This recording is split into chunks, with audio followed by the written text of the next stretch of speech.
Samsung's Galaxy S series typically gets all of the hype. You've likely heard of the S21 Ultra, which is probably the best smartphone money can buy right now. But their budget and mid-range A series is actually where they make most of their money, and I think it's a quietly undervalued series that's more worthwhile checking out than you might realise. So this video will be a review of the new Galaxy A52 5G, not to be confused with the lower spec A52, which isn't available in the US and UK. And I want to see how this stacks up against Samsung's S series phones, and in particular if it's really that different from the expensive S21 Ultra. So we'll be pitting the best of the A series against the best of the S series, but I'll draw comparisons to the full S series lineup of this year in case you're considering getting the cheaper S21 or Plus. Now, for those of you wondering why the A72 isn't being featured, well, that's because it isn't actually the best A series phone, despite having the higher number in the name. The 72 is having a limited release and won't be available in places like the US. It has a slower processor and display, and it doesn't have 5G, so the A52 5G is the real winner. This video might seem a little strange on the surface, comparing a $499 mid-ranger against a $1,200 flagship, and obviously we expect the Ultra to win in most of these comparisons. It's the flagship, it's supposed to. But if we look at this in the context of how much more you're spending to get those better things, well, then we can start to ask the interesting questions. Like, do we really need to spend over $1,000 to get a phone that does everything we want it to? Do we actually need to buy a flagship? The Galaxy A52 5G is less than half the price, and might just offer everything you want from a smartphone. Let's take a look.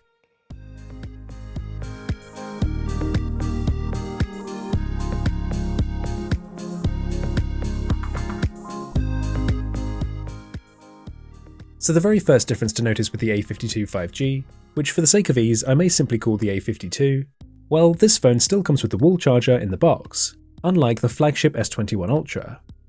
This is a difference I personally don't consider an upgrade. I think it's better to not have these in the box, especially since it's just a 15-watt charger, and not a 25-watt fast charger that this phone could use. And then when you get to the phone itself, it has a very promising start with what I think is a really beautiful design. This is the awesome black model, but it does come in white, violet, and a light blue colour as well, although it seems like the US possibly only has the black option. It's more of a metallic grey black than the phantom black S21 Ultra, which I've previously said was the best looking phone, but I have to say that I actually prefer the A52 design. I think the main reason for this is the significantly smaller camera bump, which is obnoxiously large on the Ultra, so in terms of appearance, this phone is pretty awesome. You've also got build quality to consider though. A cheaper phone has to cut corners somewhere, and does so here with the durability. Both phones have an aluminium frame, but this is a Gorilla Glass 5 display as opposed to the superior Victus glass on the Ultra, and the main difference is that this has a plastic back as opposed to glass. Now, you'll remember that the S21 also has a plastic back, but as nice as this matte texture feels in the hand, the material here doesn't quite feel as premium, so you notice the step down in build quality. I wouldn't say this feels cheap at all though, and if you're putting the phone in a case, then it doesn't matter at all, and if you use a screen protector, then even the glass doesn't matter much either. There's similar dust and water resistance here too, with IP67 in the A52 and IP68 with the Ultra, which just allows you to submerge the phone half a meter deeper. We have the same button layout with a power and volume rocker at the side and a set of stereo speakers at the front and bottom. But you'll notice that the A52 still holds on to the 3.5mm headphone jack, so already we've got an advantage to the cheaper model. The same applies to the dual SIM card trays at the top, because with the A52 we still have the option for expandable storage, which is a very popular feature that the S21s don't have.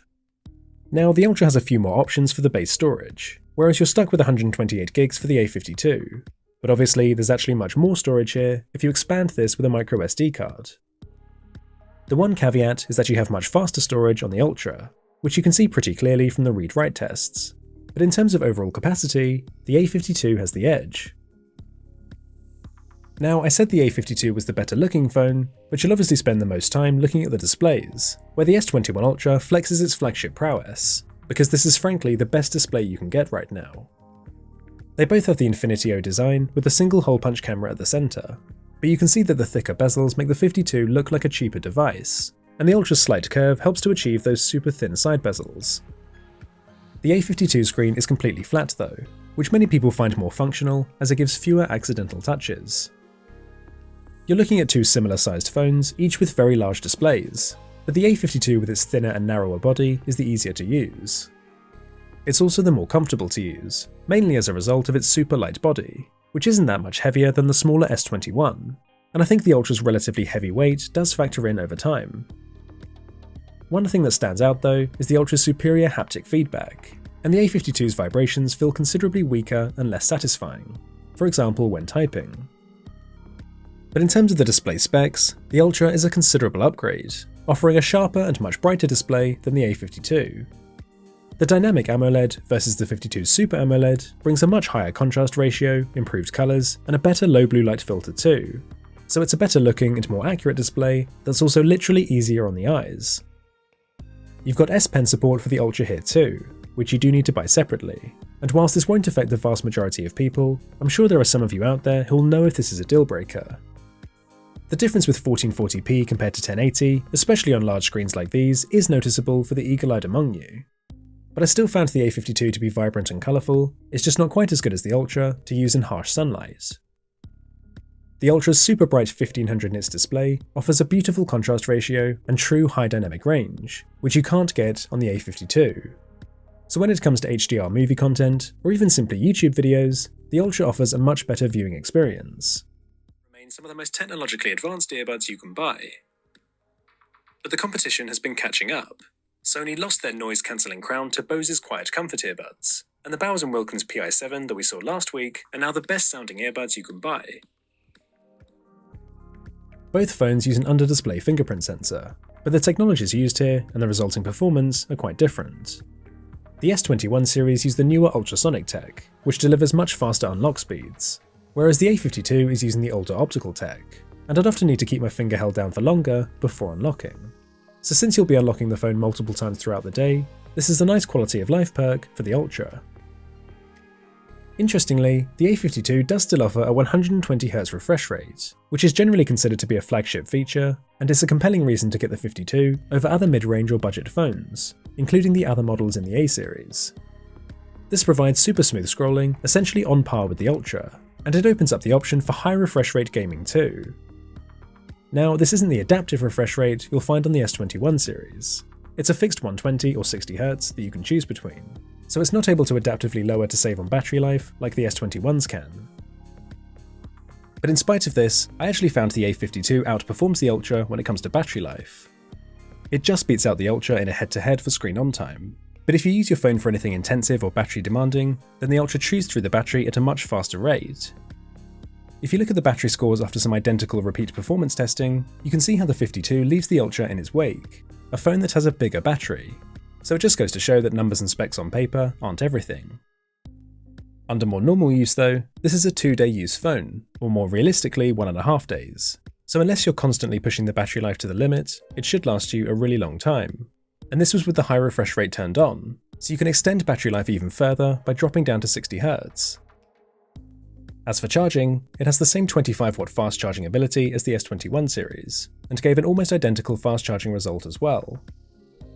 But the biggest omission, not just with charging, but perhaps from the entire phone, is wireless charging. This has been such a convenient feature, and it's one of those quality of life perks you can start to take for granted, but really notice when it's gone. The A52, like many other mid-range phones, doesn't have this, and I personally really miss it. It's not just the extra convenience the S21s give you either, it's also more functionality, like being able to reverse wirelessly charge up your earbuds when they run out of juice, or perhaps top up your friend's phone in an emergency. I know many people won't care about this, but the lack of wireless charging is one of the biggest drawbacks in my opinion. So that's the battery performance, but how fast and capable is this device? Well, the 52 is rocking 6GB of RAM and a Snapdragon 750G processor globally, so there's no more argument of Snapdragon versus Exynos like we have every year with the S series. It's a healthy upgrade over the previous model, and if you look at the benchmarks, you'll see that it compares favourably to most mid-rangers, edging out competitors like the Pixel 4a, but obviously falling behind the performance king iPhone SE. But against the flagship S21 series, you can really see the step up in terms of raw power. Clearly this mid-range chip performs nowhere near the standard of the flagship Snapdragon 888 in the Ultra, which offers a huge step up in performance for intensive gaming, video editing, and multitasking. So if you're heavily dependent on those types of tasks, then you'll already know that a mid-range phone is likely no good for you. One thing I found interesting though, is that the Ultra got much warmer under heavy load like with gaming. So although even the thermally throttled performance will likely still win against the A52, I thought it was interesting to note. Despite the lower spec, gaming on the A52 5G still proved to be quite successful, even for the more graphically intensive games. Under heavy load, you may notice the odd dropped frame though, something you wouldn't get with an S21 or a gaming phone. But it's more than good enough for casual gaming, and the performance here exceeds budget options and most mid-rangers. I think what's more appropriate to compare though is the performance in day-to-day use, and here you may notice that apps take a bit longer to open, web pages are slower to load, and you won't be able to switch apps or multitask as quickly.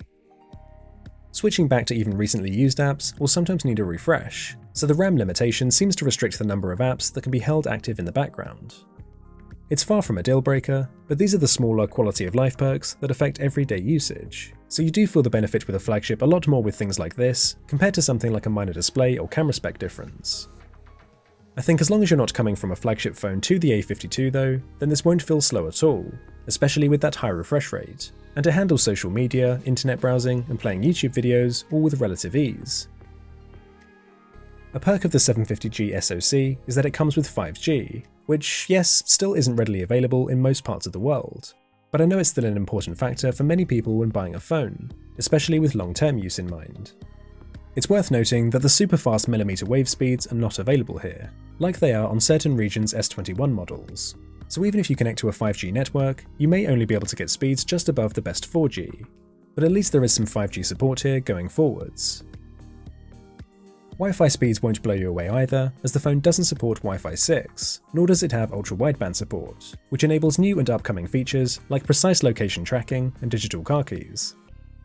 It also comes with the older standards of Bluetooth 5 and USB 2, and whilst the Bluetooth difference is negligible, you may notice the slower data transfer speeds via USB, for example when offloading data to your computer. The 52 also misses out on the fantastic Samsung DeX feature, and this allows you to access and display your phone on another screen with some handy features like instant drag and drop for file sharing.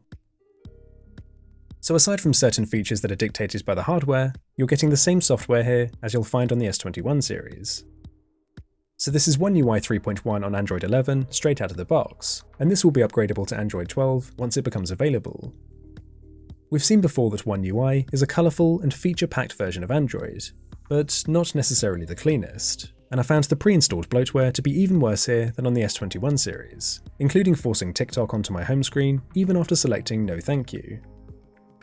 If longevity is a concern though, then you'll be pleased to see the phone has the same 4 years of updates guaranteed, just like the S21's, so you don't lose out on software support when purchasing this mid-range option. The cameras are another area where budget and mid-range phones tend to cut back to reduce the cost, and although the A52 5G has a quad camera setup, you only really need to care about the main and ultra-wide lenses.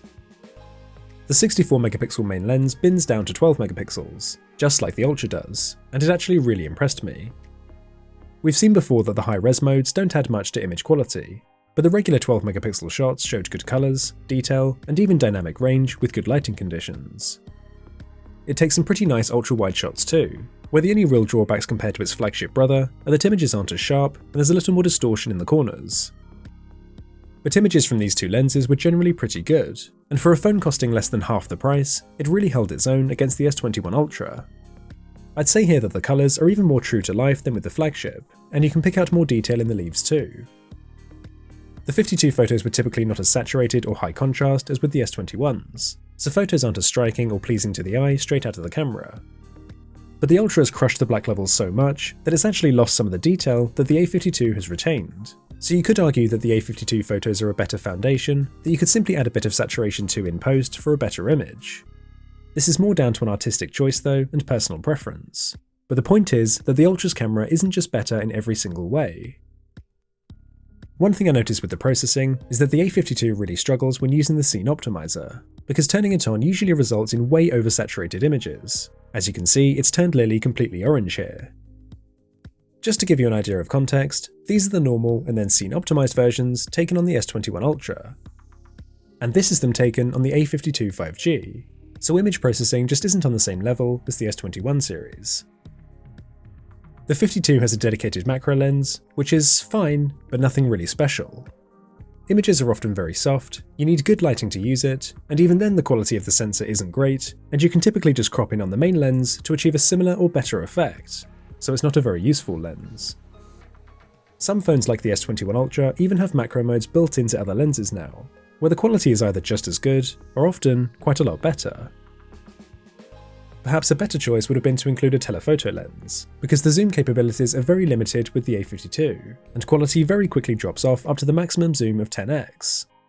Most people don't care too much about this, but if zoom is important to you, you'll definitely want to consider a phone with a dedicated telelens, because the quality difference compared to the S21 Ultra is massive. But when you get into the extreme ends of lighting conditions, either bright sunlight or low light, then you start to see the S21s really pull ahead. So first of all, you have the higher contrast and saturation with the Ultra's photos, whereas the A52's image is a little bit washed out. Colours are more true to life too, whereas a pink tinge is creeping into the 52 image, which you can see is affecting skin tones, the stone path, and especially these black surfaces. But the S21's superior high dynamic range is most evident of all, and you can see how the 52 has blown out the sky, the ground, and even this pair of blue jeans. So in some lighting situations, you'll find the A52 on par with the S21 series. But when you need that high dynamic range, the flagship models really show their advantage and what a better processor can bring to your images. The same colour and contrast differences apply to the portrait mode too, but I think the actual portrait effect is pretty similar between these phones. The blurring effect and the edges are almost identical, and the only time I saw an advantage with the Ultra was occasionally with the trickier areas where the depth perception was a little bit better. But in general, I think that portraits are competing well with the high-end models. One clear advantage for a phone like the S21 Ultra is that it has more lens options for portrait mode, not only to crop in on the main sensor, as you see here, but also to use its telephoto lens, whereas the A52 offers only one option for framing the shot.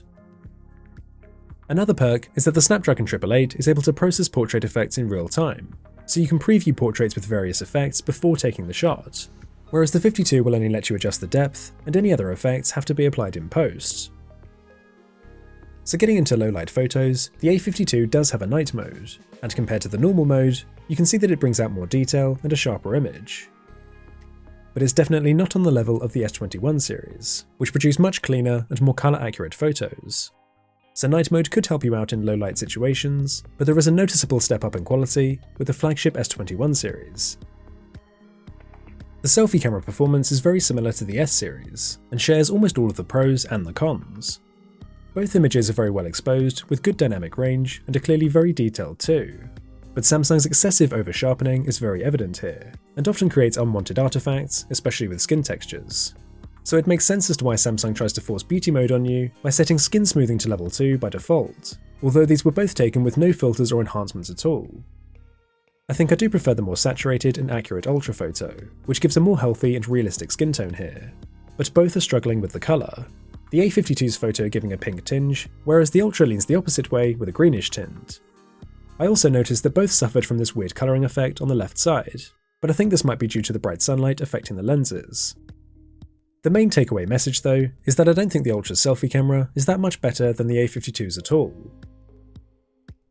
With the portrait mode, a lot of those same image differences are carried over, but in terms of the portrait effect itself, I would give the win to the Ultra.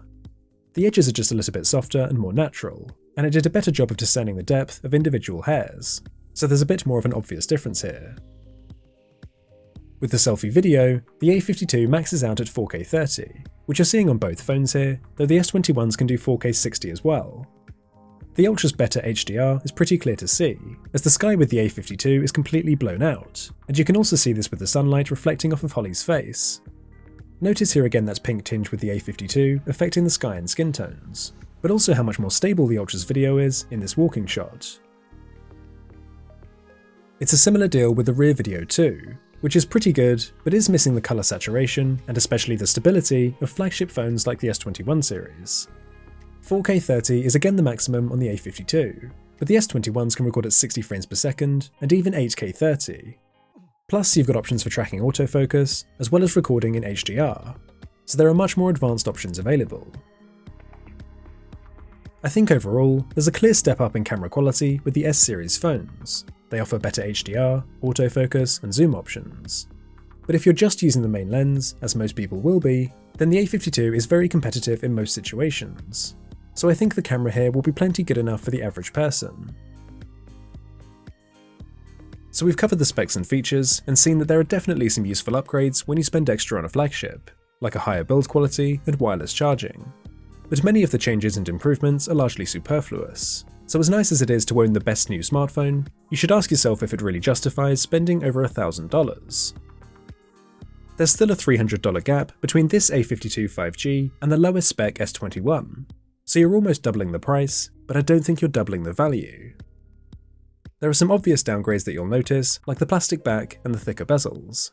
But features like the 120Hz refresh rate, 5G, and that huge battery life help this to feel much more like a flagship than a budget phone. And don't forget there are even some upgrades with the 52, like keeping the headphone jack and expandable storage. Don't get me wrong, I love the S-series phones, and if money was no object, then I'd obviously go for one of those. But I think a lot of people disregard phones like the A52 5G, and perhaps don't realise just how much quality is on offer here. So before you go and upgrade to your next flagship, it might be worth checking out the A-series, because you could end up saving yourself a lot of money, but still get the phone that you want. So I'll ask you this, would you be happy to buy a mid-range phone instead of the latest flagship? And if not, what's missing from a phone like the A52 5G that you'd want to have? Let me know what you think about this phone in the comments section. Thank you very much for watching, and I'll see you all in the next one.